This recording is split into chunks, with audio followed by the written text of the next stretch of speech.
সাধারণ শিক্ষার্থীদের ক্যারিয়ার গঠনে এবং রাজনৈতিক ব্যক্তিত্বদের রাজনৈতিক ক্যারিয়ার গঠনে, রাজনীতিবিদ এবং সাধারণ শিক্ষার্থীদের ক্যারিয়ার গঠনে একে অপরের সাথে সহিষ্ণুতার সম্পর্ক রাখতে আমাদের ছাত্রদল সমর্থিত প্যানেল ডাকসু ঘোষণা করেছেন মাননীয় সভাপতি বাংলাদেশ জাতীয়তাবাদী ছাত্রদল কেন্দ্রীয় সংসদ।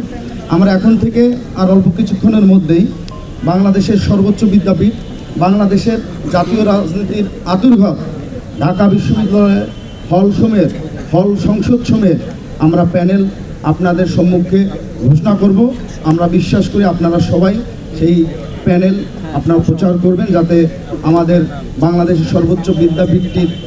সাধারণ শিক্ষার্থীরা সেই প্যানেল দেখতে পায় যে কারা আগামীতে বাংলাদেশ বিনির্মাণে সামনের থেকে নেতৃত্ব দেবে এবং বাংলাদেশের সর্বোচ্চ বিদ্যাপীঠ ঢাকা বিশ্ববিদ্যালয় ক্যাম্পাসকে একটি শিক্ষার্থী বান্ধব ক্যাম্পাস এবং সাধারণ শিক্ষার্থীদের ক্যারিয়ার গঠনে এবং রাজনৈতিক ব্যক্তিত্বদের রাজনৈতিক ক্যারিয়ার গঠনে, রাজনীতিবিদ এবং সাধারণ শিক্ষার্থীদের ক্যারিয়ার গঠনে একে অপরের সাথে সহিষ্ণুতার সম্পর্ক রাখতে সুদূরপ্রসারী ভূমিকা রাখবে সেই প্যানেল আপনাদের সামনে আমরা হাজির করব।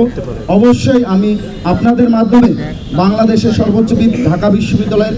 প্রকৃত সাধারণ শিক্ষার্থীদের কাছ থেকে আশীর্বাদ চেয়ে নেব আমাদের বাংলাদেশ জাতীয়তাবাদী ছাত্রদলের পক্ষে। আপনারা সবাই অবশ্যই আমাদের এই সমর্থিত প্যানেলকে ভোট দিয়ে জয়যুক্ত করে একটি বাংলাদেশের সর্বোচ্চ বিদ্যাপীঠ ঢাকা বিশ্ববিদ্যালয়কে একটি উন্নত, আধুনিক, সাম্যের এবং গবেষণামূলক শিক্ষা প্রতিষ্ঠান হিসেবে বিনির্মাণে সহযোগিতা করবেন।